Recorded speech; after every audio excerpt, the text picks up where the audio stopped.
Karne zimepita, lakini simulizi za nguvu zinazotawala dunia kutoka kwenye kivuli hazijapotea. Wanajiita wenye nuru, yaani Illuminati. Je, ni kweli kuwa kundi hili linaendesha kila nyanja ya maisha yetu, kutoka kwenye vyombo vya habari, siasa, dunia hadi utamaduni ambao sisi tunaishi? Kuna minong'ono ya kwamba dunia tunayoishi kwa sasa siyo halisi, bali imejengwa kwa hila za ajenda zao.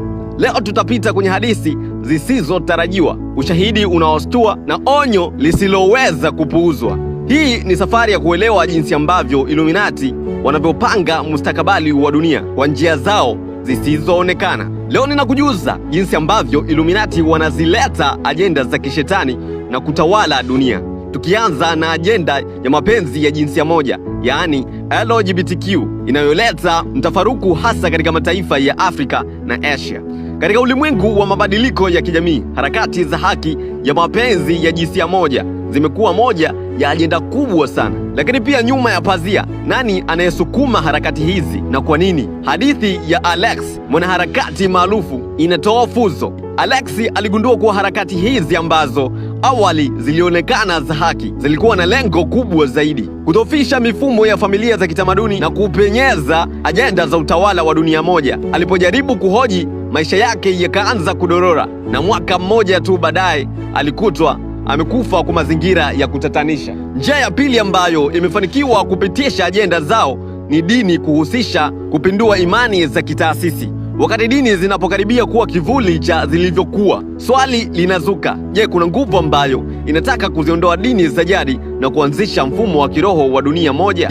Pastor Maria alikuwa mhubiri aliyependwa zaidi, lakini pia alipoanza kusisitiza umoja wa kidini, watu wake waliona mabadiliko yasiyoeleweka. Alilazimika kushirikiana na watu waliotaka kupindua mafundisho ya imani za kitamaduni. Alipojaribu kurudi kwenye njia sahihi, alikumbana na shutuma za uongo na maisha yake yaliharibiwa. Lakini pia niwakumbushe kipindi ambacho Pope Francis aliruhusu wanaojihusisha na mapenzi ya jinsia moja wanaweza kubarikiwa katika makanisa yote ya Kikatoliki, japokuwa kwa Afrika mpaka sasa ni jambo ambalo limegomewa kabisa na mapadri wa Afrika. Lakini pia njia ya tatu, wanatumia siasa ili kukamilisha lengo lao la kutengeneza serikali ya dunia moja.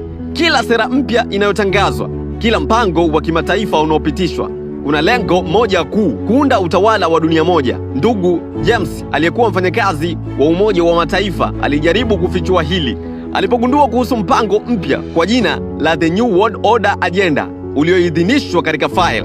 James alipogundua mipango ya kufuta mipaka ya kimataifa na kutengeneza mfumo wa uchumi unaoidhinishwa na kundi moja, aliamua kuongea, lakini kabla hajafanikiwa alipotea kwa mazingira ya kutatanisha na akapatikana amekufa hotelini, huku hakukuwa wazi kabisa hali ya kifo chake.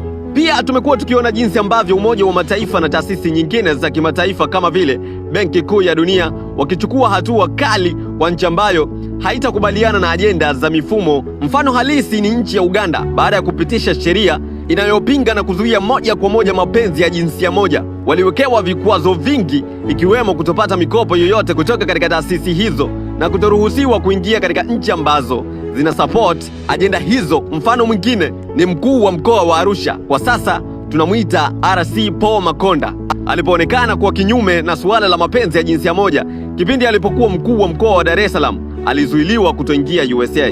Lakini pia njia ya nne ni nini? Wanatumia vyombo vya habari kama silaha za udhibiti wa akili. Habari unazoona, burudani unaofurahia na hata ujumbe unaopatikana kwenye simu yako, vyote vinasimamiwa na kundi dogo tu lenye nguvu. Vyombo vya habari vimejaribu kuleta na kutambulisha ajenda mpya kama habari za kawaida, wakihimiza ufuatiliaji wa haki za kibinadamu, uhuru wa binadamu, nyuma ya pazia wakileta utawala mpya wa serikali moja ya dunia. Rachel Carter aligundua ya kwamba vyombo vya habari vilitumika kushinikiza ajenda za udhibiti wa watu. Kila filamu, tangazo na wimbo ambao unatumika kusukuma mawazo haya maalum kabisa kwa ajili ya jamii.